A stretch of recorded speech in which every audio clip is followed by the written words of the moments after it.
नमस्कार दोस्तों, career डेस्ट academy के वीडियो में आपका बहुत बहुत स्वागत है, जिसमें हम देखेंगे एमपी डेली डेस्ट सीरीज का वीडियो क्रमांक 24।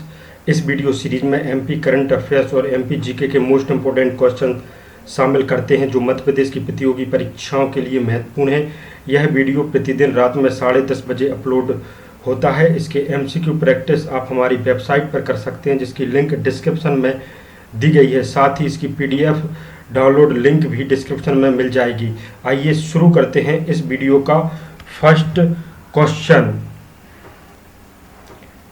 मध्य प्रदेश शासन द्वारा ग्रामीण आजीविका योजना का शुभारंभ कब किया गया था? ये योजना थी ग्रामीण आजीविका योजना। ये मिशन नहीं है, ये योजना के बारे में बात हो रही है। 2 जून 2004 को इसका शुभारंभ किया गया था। आदिवासी बाहुल जिलों में रोजगार उपलब्ध कराने के उद्देश्य से 2 जून 2004 से यह योजना मध्य प्रदेश में लागू की गई थी। नेक्स्ट क्वेश्चन देखते हैं हम। मध्य प्रदेश में हिंगोट युद्ध का आयोजन किस जिले में किया जाता है? एक हिंगोट युद्ध होता है, ये इंदौर में प्रसिद्ध है, इंदौर में किया जाता है। मध्य प्रदेश में हिंगोट युद्ध का आयोजन इंदौर जिले के गौतमपुरा में दीपावली के बाद दूसरे दिन की रात्रि में प्रतिवर्ष आयोजित होता है। मध्य प्रदेश मुख्यमंत्री ग्रामीण आवासीय मिशन की शुरुआत किस जिले से की गई थी? ये मुख्यमंत्री ग्रामीण आवासीय मिशन की जो शुरुआत की गई थी वह होशंगाबाद से शुरू की गई थी। 22 फरवरी 2011 को होशंगाबाद जिले के सिवनी मालवा ब्लॉक के सुकलधाना गांव से मुख्यमंत्री ग्रामीण आवास मिशन की शुरुआत की गई थी। मध्य प्रदेश राज्य आयोग ने मध्य प्रदेश की पहली आवाज की पहचान करने वाली प्रयोगशाला किस जिले में स्थापित करने की मंजूरी प्रदान की थी? ये जो की थी वो ये सागर में आवाज को पहचान करने वाली प्रयोगशाला स्थापित है। मध्य प्रदेश की यह पहली ऐसी प्रयोगशाला है। 27 मई 2000 ये 27 मई को नहीं दोस्तों, ये देखते हैं हम, ये आपकी 27 मई 2020 तो अभी आई भी नहीं है, ये 2012 की बात हो रही है। सॉरी दोस्तों, ये डेट में मिस्टेक हुई है।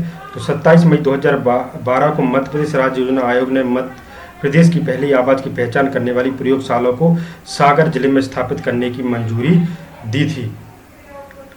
भोपाल में राजा भोज राज्याभिषेक सहस्त्राब्दी समारोह किस वर्ष मनाया गया?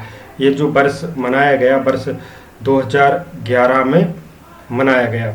राजा भोज राज्याभिषेक सहस्त्राब्दी समारोह 28 फरवरी 2011 को मध्य प्रदेश सरकार ने 10वीं-11वीं शताब्दी के राजा भोज का राज्याभिषेक सहस्त्राब्दी समारोह भोपाल में मनाया गया। धार में राजा भोज का जो शासनकाल रहा है वो 1000 से 1055 के मध्य रहा है।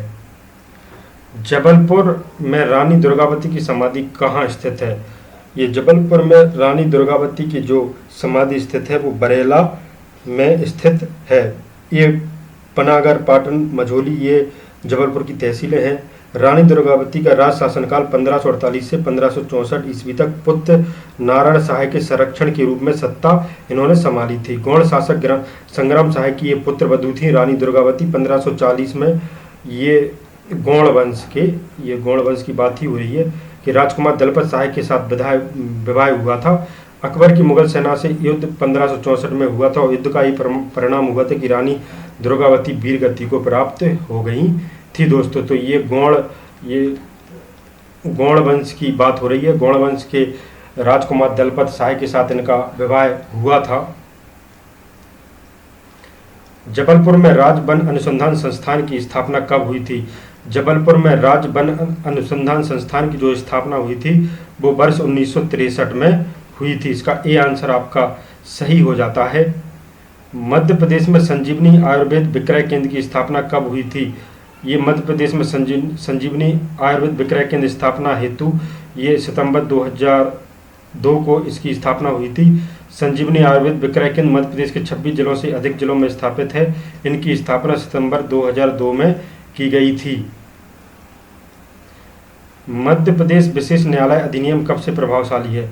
मध्य प्रदेश में विशेष न्यायालय अधिनियम ये 15 फरवरी 2002 से प्रभावशाली है। मध्य प्रदेश विशेष न्यायालय ये न्यायालय अधिनियम, सॉरी दोस्तों, ये 2012 है, ये 2012 है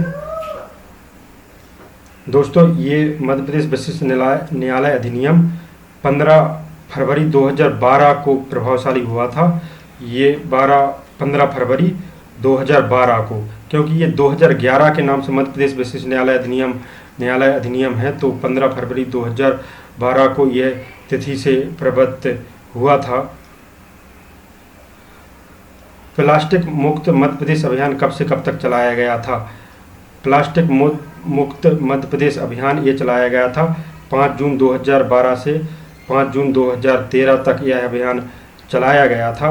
विश्व पर्यावरण दिवस 5 जून 2012 से 5 जून 2013 तक मध्य प्रदेश में प्लास्टिक मुक्त मध्य प्रदेश अभियान वर्ष मनाया गया। मेवाड़ के राणा सांगा की मालवा पर विजय कब हुई थी? ये मेवाड़ के राणा सांगा की मालवा पर विजय हुई थी 1517 ईस्वी में। ये 1517 ईस्वी में मेवाड़ के राणा सांगा की मालवा पे विजय हुई थी।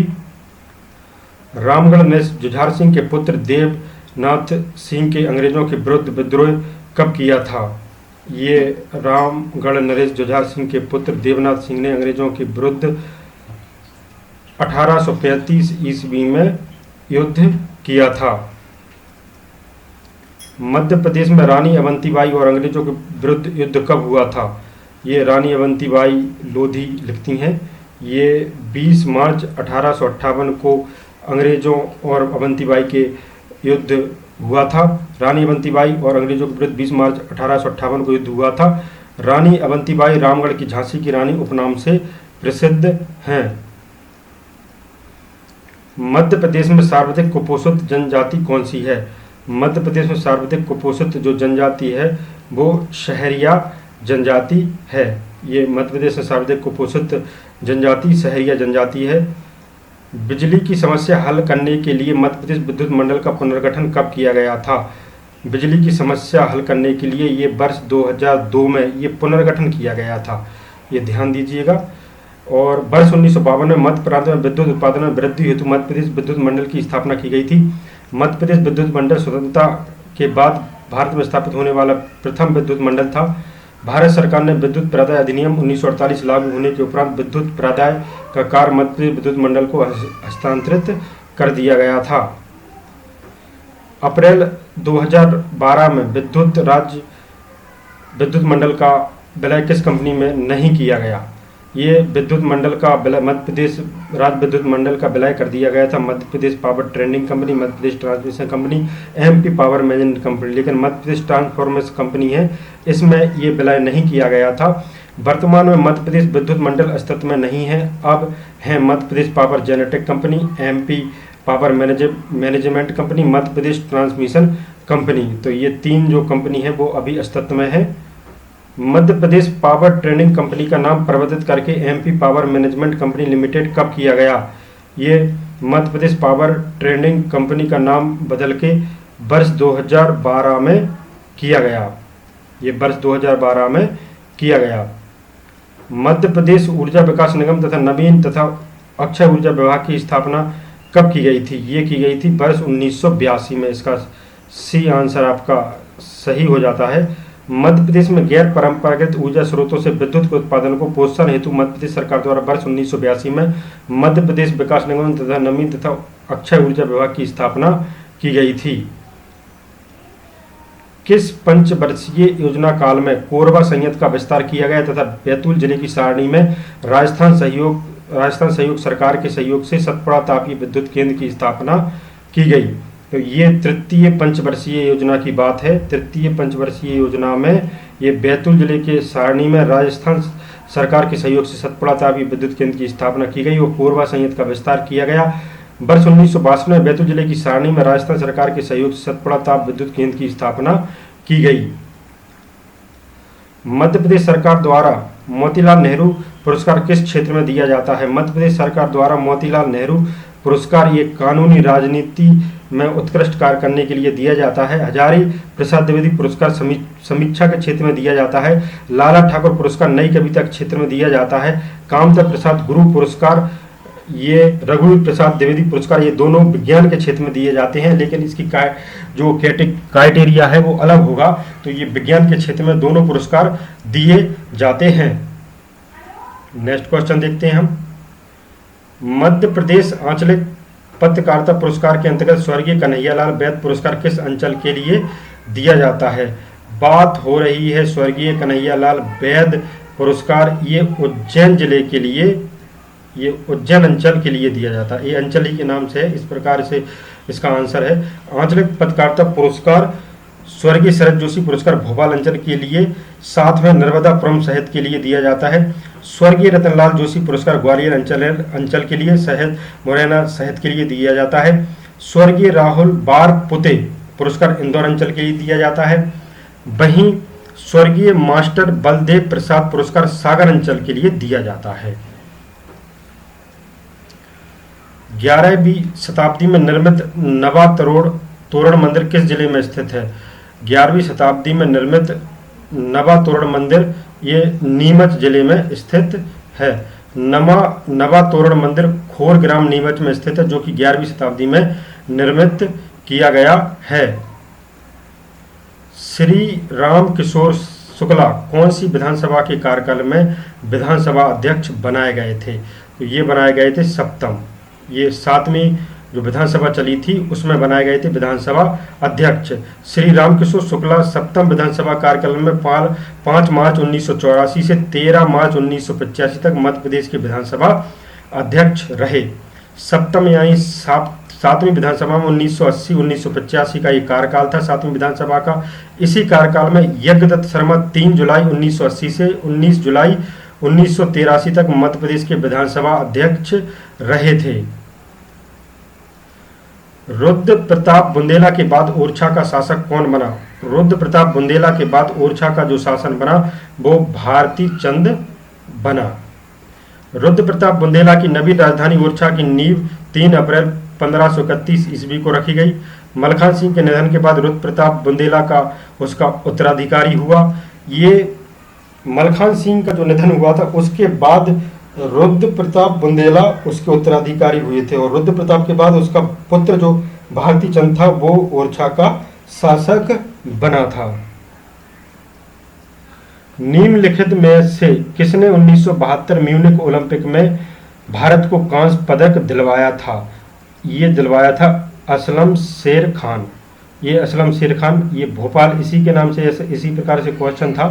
तो और ये असलम शेर खान भोपाल 1972 के कुआलालंपुर म्यूनिख ओलंपिक कांस्य पदक जीता था तथा 1976 के मॉन्ट्रियल ओलंपिक में 7वां स्थान इसको अपनी हॉकी को दिलाया था।